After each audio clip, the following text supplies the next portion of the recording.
নবীজি ফজরের নামাজ পড়ায়া সাহাবায়ে কেরামের দিকে তাকাইয়া ওয়াজ করতেছেন, নসিহত করতেছেন। এমন সময় জিবরিল আমিন হাজির হয়ে গেলেন। জিবরাইল এসে আমার নবীকে সালাম দিয়ে বলছেন, ইয়া রাসূলুল্লাহ, ইয়া হাবিবাল্লাহ, আল্লাহর পক্ষ থেকে সালাম গ্রহণ করুন। ওগো পয়গম্বর, আল্লাহ আপনাকে কয়েকটা প্রশ্ন করতে বলেছেন, আমি কি আপনাকে প্রশ্নগুলা করব? নবীজি বলছেন, জিবরাইল কেন পারবা না, করো। জিবরাইল বলছেন, ইয়া রাসূলুল্লাহ, এক নাম্বার প্রশ্ন, গোটা দুনিয়া আপনি সৃষ্টি করেছেন না আল্লাহ? নবীজি আশ্চর্য হয়ে জিবরাইলকে বলছেন, জিবরাইল রে, এমন প্রশ্ন তো 40,000 বার দুনিয়া এসেছ, জীবনে কোনোদিন এমন প্রশ্ন করো নাই। ও জিবরাইল, তুমি আজকে এমন আশ্চর্য প্রশ্ন করলা কেন? গোটা দুনিয়া তো আল্লাহ সৃষ্টি করেছেন। পয়গম্বর আরবি জানতে চাই 2 নম্বর প্রশ্ন, গোটা দুনিয়ার মানুষের হায়াত মৌতের মালিক কে? নবীজি বলছে, জিবরাইল রে, হায়াত মৌতের মালিক তো একমাত্র আল্লাহ। ও জিবরাইল, এগুলা কেন বলো? ইয়া রাসূলুল্লাহ, আমার 3 নম্বর প্রশ্ন, দুনিয়ার মানুষের রিজিক আপনি দেন না আল্লাহ?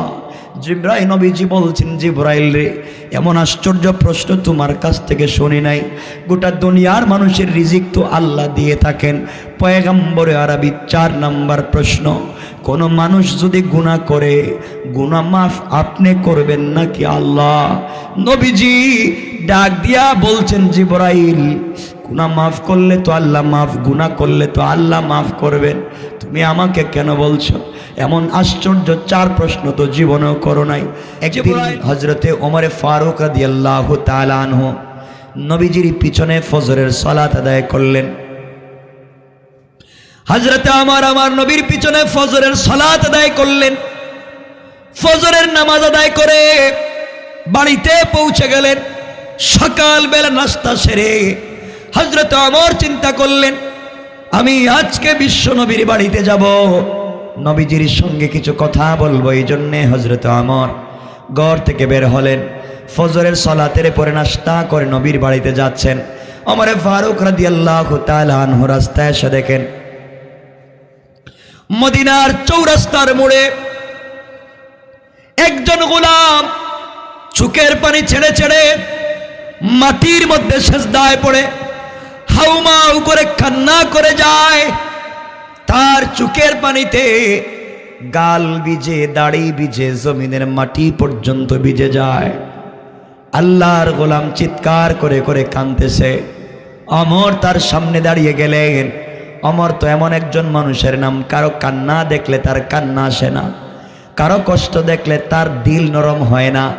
এই জন্য রাসূল বলেছেন, আসাদ্দুহুম ফি আমরিল্লাহি ওমর। ওমর তো আসাদ, শক্ত দিলের মানুষ। আবু বকরকে বলেছেন আরহাম উম্মতি বি উম্মতি আবু বকর। আবু বকরকে বলেছেন নরম দিলের মানুষ। এই ওমর ফারুক রাদিয়াল্লাহু তাআলা আনহু যুবকের সামনে দাঁড়িয়ে গেলেন। তাকায়া দেখেন যুবক কাঁদতেছে আর ডাক দিয়া বলছে, আল্লাহ, অন্যায় করে ফেলেছি, ভুল করে ফেলেছি, গুনার জন্যে কি করব, কোথায় যাব? গোলাম যখন চোখের পানি ছেড়ে ছেড়ে কান্না করতেছে, হাউমাউ করে, তার চোখের পানিতে গাল ভিজে, দাড়ি ভিজে, মাটি পর্যন্ত ভিজে যায়। ওমর দাঁড়িয়ে গেলেন, তিনিও কাঁদতে লাগলেন। যুবকটাকে ডাক দিয়ে বললেন, ভাই তুমি কান্না করো কেন? যুবকের এই কথাগুলা হয়তো কারো জিন্দেগি চেঞ্জ হয়ে যেতে পারে, কথাগুলা শোনো। এমন সময় যুবক ডাক দিয়ে বলছে, ভাই ওমর রে, ও ওমর, আমার জিন্দেগিতে এত বড় অন্যায় করে ফেলেছি, এত বড় অপরাধ করেছি, আমার মতো গুনাহগার আল্লাহর জমিনে আকাশের নিচে আর নাই।